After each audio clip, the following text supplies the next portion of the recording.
I want to play you both a clip. Your dad's had a lot of feuds with people. Some he starts, some he doesn't, some he just gets picked on for the sake of it. There's a lot of feminists who he winds up very successfully, I would say, because they're very easy to wind up. One of them is Caitlin Moran, who's currently in America, and she's using your dad a lot, ranting away about him. And here's one clip of her talking about your dad. He shared a piece to his 10 million followers in which I think I do a pretty good demolishment job of his entire career and oeuvre. The advice that he gives is either the kind of stuff your mum would say for free, like make your bed, pet a cat in the street, or mad stuff about lobsters. I didn't even go to school, let alone university. And I was halfway through his book going, I'm fairly sure I can demolish a great deal of the logic in this book. This guy is not the smartest guy in the world. He's just a man in a waistcoat who sounds, to be honest, a bit like Kermit from The Muppet Show. Kermit from The Muppet Show. Your thoughts? Well, that's true. I do sound a lot like Kermit from The Muppet Show. So that was the one thing she said that was accurate. That's not even her joke, though. No, it's That's not. Not clever if you steal it from somebody else. No, and it's an old joke. But it was a good one when it first came out. Mm-hmm. So what do you think of her? Sounds like she'd be fun at a party. Or as your mother. Yeah. Or as your mother. That as your mother, yeah. Yeah, yeah. Michaela, I bet her do you kids think, Michaela, didn't that make people their like, bed. Michaela, do you think people like Caitlin Moran, do they just basically misunderstand what your dad really is about? I don't even think they're capable of understanding what he's about. There's too much arrogance there. Mm-hmm. You can't be that arrogant and assume you know everything and then read something and learn, or read anything and learn. Right? That's why you don't cast pearls before swine, dear. You know, Jordan, my sons, as I think I've told you before, are all big fans of yours. And they just said to me, they got one question, which, what advice do you give for children who are the children of controversial public figures? Well, you know, Michaela has leapt out and taken the opportunities that came along with that. Dr. Jordan Peterson responds to feminist Caitlin Moran's critique, dismissing her claim that he is just a man in a waistcoat and likening her comments to an old-fashioned joke. After a woman has been pregnant for 6 weeks is not a return to the Dark Ages. What's your answer? My answer is something called science. Human life exists at conception. It ought to be protected. Now, back to my question to you. You purport to be an objective journalist. BBC purports to be an objective down-the-middle network. It obviously is not. It never has been. And you, as a journalist, are proceeding to call one side of the political aisle ignorant, barbaric, and sending us back to the Dark Ages. Why don't you just say that you're on the left? Is this so hard for you? Why can't you just be honest? Mr. Seriously, Shapiro, it's a serious question. Mr. Shapiro, if you only knew how ridiculous that statement is, you wouldn't have said it. I just asked you a question. And I asked you a question. You failed to answer a single one of mine. Frankly, I find this whole thing a waste of time. If you want to read the book and critique the book, why don't you read and critique the book? If you want to critique me, you can think whatever you want of me. Why don't you frankly, just try and I don't answer care. the I don't frankly give a damn what you think of me, since I've never heard of you. And I've never heard of you until I briefed myself for this. But that's not the issue. You have a then new why the hell book are you out, interviewing and me, it's an interesting book. But my point is, your book claims that society... Well, it'd be nice if you would quote it from time to time. Your book is... Well, actually, I've done so several times, and I'm about to do so again, if you would let me just finish the question. Your book claims that society is turning its back on Judeo-Christian values. Yeah, what are those values? What are the values it's turning its back on?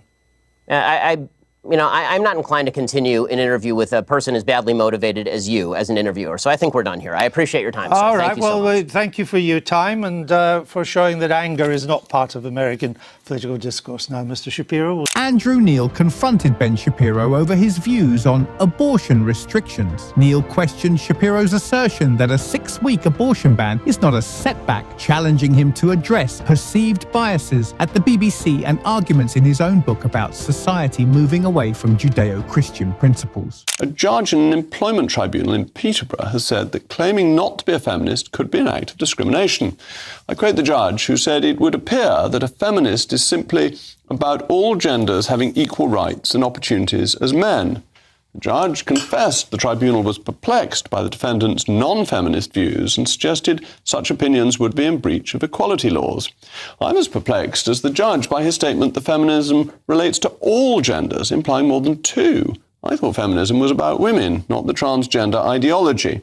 But discrimination must require action rather than a lack of belief.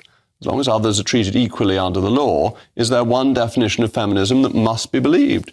There seems an extraordinary intrusion into personal belief, as opposed to viewing discrimination as an active decision. Well, with me now is my panel, associate commentator at The Telegraph, Mutaz Ahmed, and the historian and broadcaster, Tessa Dunlop. Tessa, is it compulsory, basically, to agree with you? Now, you may think it should be, but is that a sensible way for the law to go? Isn't that why you have me here?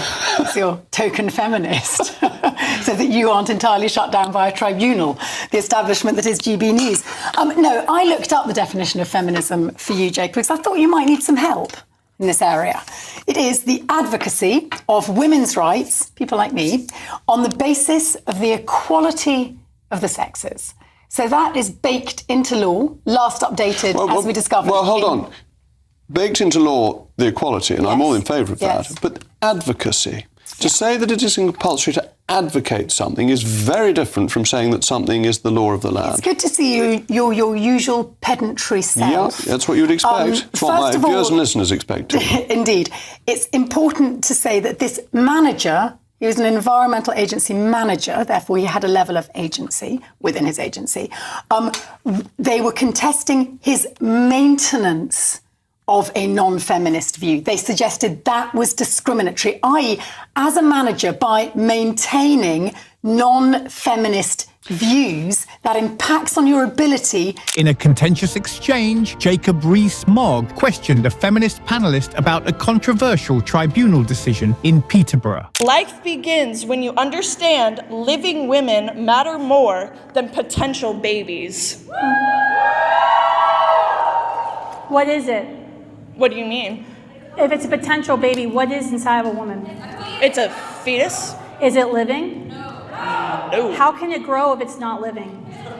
Actually, that's like saying if an acorn is a tree. When does the fetus become living? No. That's actually a good question, but that line... Yeah, of course, because you don't know it, because it's living. It's living. Oh, wait a second, but I got something for her. When does this clump of cells or fetus become living? When it can sustain its own life. But when is that? When is the sustainability? That's exactly what she just said. How do you sustain life? Like, my newborns aren't sustainable. You can't just have a newborn and they just like live on their own, right?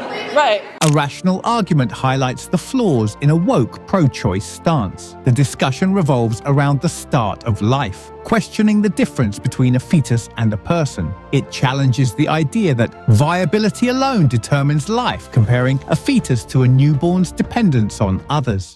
Because they're nuts, a lot of them. Yeah, a lot of it is absolutely nuts. I also don't really identify with being on the right either, because they're nuts I agree. as well. I agree. So I find myself in this You get middle nuts point. on both sides, and we're moving to the extremities. Yeah. But I'll get cancelled from both sides because I don't wear the football kit of either. I'm the same. Yeah. So I want to bring back a more consensus-related society, where you reach points of agreement through debate, and you don't try and shame or cancel each other for having different opinions, because that's at the core of this.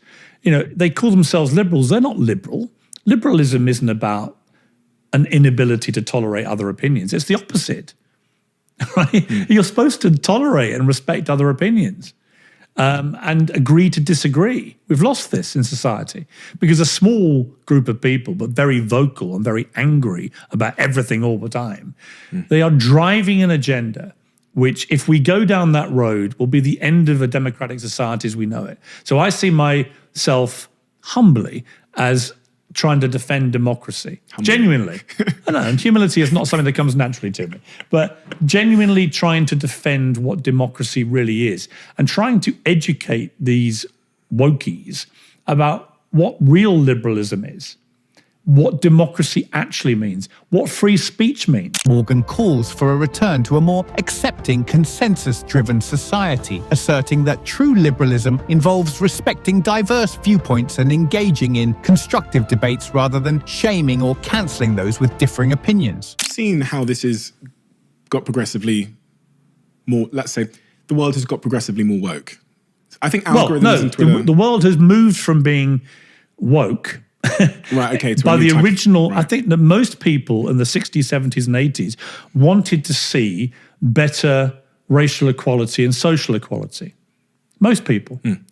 But that's what the original definition of woke was. The modern day woke is nothing to do with that. The modern day woke is a form of fascism. Okay, so you will abide by our rules or you get destroyed. That's the difference to me. So the world has got more of this modern day wokeism, right? And I've seen it on social media, the way that algorithms work as well. They show you more of the same. They keep reinforcing you. Then because you build an audience of the same people, they clap more when you say a certain thing. Yes. It kind of reinforces you. Preach to your choir. Yeah. You know, the analogy I would use, you go back 2,000 years, we lived in tribes. Yeah, that's right in your book, yeah. Right, and I told the story, you never used to come out of your tribe. So everyone in the tribe would look the same attitudes, eat the same food, drink the same drink, same senses of humour, because you never moved out. Piers Morgan contends that contemporary woke culture has strayed from its initial goal of fostering racial and social equality. He characterises today's wokeism as a variant of fascism, where opposing views are met with aggression and cancellation. Morgan points out how social media algorithms reinforce ideological bubbles, deepening societal splits. The advocacy of women's rights on the basis of the equality of the sexes. Very interestingly, when I looked it up in the Oxford Dictionary, it says you should pronounce it feminism, which seems to have gone out of fashion. And I think that's Mutaz's... Well, that was before even I was born. But I think that's Mutaz's point, that words evolve, and actually what you're saying about a dictionary definition is all perfectly fair and true. But Mutaz's point is absolutely spot on. It has become a political advocacy of something. I'm all in favour, strongly in favour, of equality before the law. I think it is the most fundamental principle of British law. But that doesn't mean that I believe that there is equality of all genders. I don't actually think there are more than two genders anyway.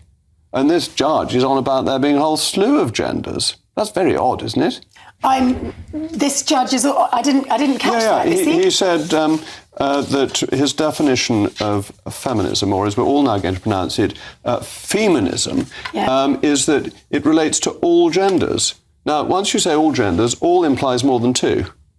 It's only both genders, isn't it? We would say... I mean, I'm delighted we're having a discussion about the correct use of English, but it's both genders. Now, actually, you're a feminist. How many genders do you believe in? Well, in the eyes of the law, the protected characteristics of different individuals equates to more than just two sexes. It includes more than two genders. So I would say I'm separating sex from gender, and I would say that while I recognise two sexes, there may be more people identifying with more than two genders. Are feminists protected or endangered by a man in a frock going into ladies' loos? I've silenced Tessa. That's the first time that's ever happened. What are the other genders?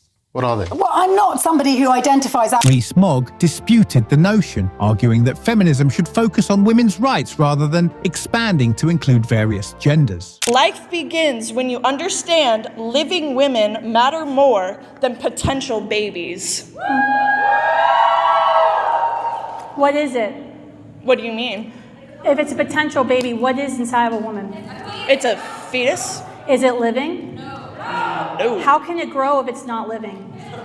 Actually, that's like saying if an acorn is a tree. When does the fetus become living? No.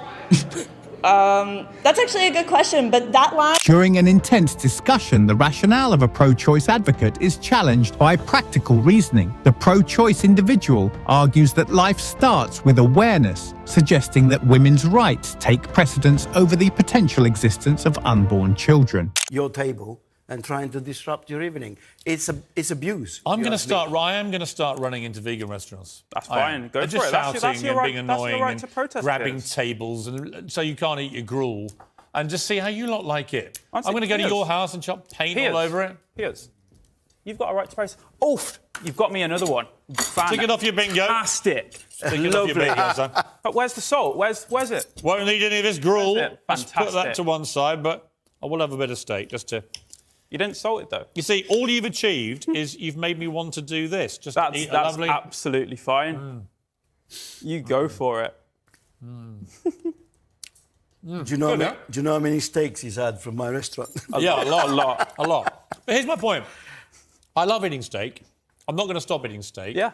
And the very last thing on earth that will stop me eating steak is people like you with your pasty faces running into our restaurants telling us to stop eating steak. We took LGB and then we added LGBTQIA+++, and then we included men who dress up like women and mock women, like influencer Dylan Mulvaney. And then a lot of American conservatives just said, listen, we've had enough. It's okay if you're proud of your sexuality, but why do I have to be proud of your sexuality? That's where you lost a lot of folks, and we're starting to finally stand firstly, up I'll say and Dylan enough is is a trans enough. woman. Dylan is a woman, so you got that wrong. And secondly, Well, Dylan was a gay man until last year. Well, hang on. Dylan was a gay man until last year. They've transitioned, they're a woman. I think that we lost people right at the beginning when gay people were dying in the streets because no one was looking out for us. So actually what we're doing right now is just, I wouldn't even use the word celebrating. I think pride is a protest. Is it a bit too much? In other words, do you want to... What does that mean? What is too much? In other words, I think with every campaign, bringing people with you is really important, right? The moment it looks like it's just over the top, like it's everywhere you go is pride, pride, pride, pride, pride. Do we need to be that exuberant about it? Are you blaming gay people for that? I mean, no. It's not our fault that companies... Honestly, I don't care what sexuality anybody is. I don't think most people... Morgan questions the idea that individuals should have complete freedom to define their identities, asking why this flexibility doesn't apply to other identities like being a black lesbian. He critiques what he considers absurd aspects of current activism, especially in relation to women's sports and public spaces. Morgan also discusses body positivity, arguing that endorsing obesity is harmful and misguided.